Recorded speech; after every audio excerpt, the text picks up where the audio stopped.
The first part of this tutorial shows you how to enter a request for a quotation in the local quote system. Once a buyer is logged in to an account, they will open the right menu. Select Quotes, then Submit RFQ. The walkthrough Request a Quote screen will open and they can start entering the information for the product or service that they want. Once they have completed the information on the first page, they will select Next to go to the category page. The buyer will select the plus symbol and either start typing the name of the product or service or select from the two-level category system. Additional keywords can also be added. If they feel that the product or service they want may be in more than one category, they can add additional categories and keywords. When done with categories, they select Next to go to the upload page where they can upload virtually any type of digital media that will be converted and viewable on the system. The user can even take video, audio, or pics with their device directly from within the Local Quote app. When done with upload, they select Next to complete the special dates, times, and shipping instructions that may be required for the delivery of the product or service. They can then save the request as a draft or submit it so that it goes out to matching suppliers. Users can view and edit requests by selecting My RFQs from the menu. This area will also display any quotes that have been returned. Buyers will also be notified of incoming quotes via email and by the built-in messaging system. Next, we will show you the seller side of the system.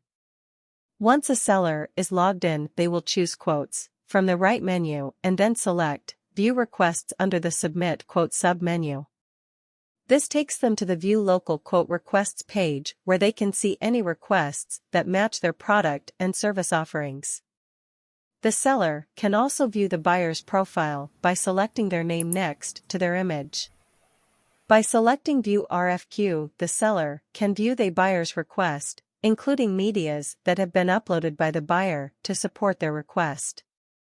If the seller has questions, they can contact the buyer through the messaging system. If the seller wants to provide a quote, they select the Complete Quotation Now button, which takes them to the first page to start entering the information required to provide the quotation. Select Next once the required information has been entered to go to the Uploads page where they can upload or add nearly any type of digital media, including a quote in document form. On Next, the seller will assign a rep profile to the quote. As admin accounts can have multiple representatives attached to them, the quote can be assigned to any of those attached. Complete the rest of the information on this page and either save as a draft to submit later or submit if the quotation is complete. Moving back to the buyer side of the local quote system, buyers can now see and matching quotations that have been submitted by sellers. Select My RFQs from the menu to view these quotes. The buyer can view the seller's profile and message them through the messaging system if they have questions. After viewing the seller quotations, the buyer can choose to award a quotation to the chosen seller. The seller receives notification on their side. Within the Local First app, the seller can choose how they will be notified about matching quotation opportunities when they are submitted by selecting the Notify settings from the right menu. Buyers can also choose how they will be notified about quotations that have been submitted.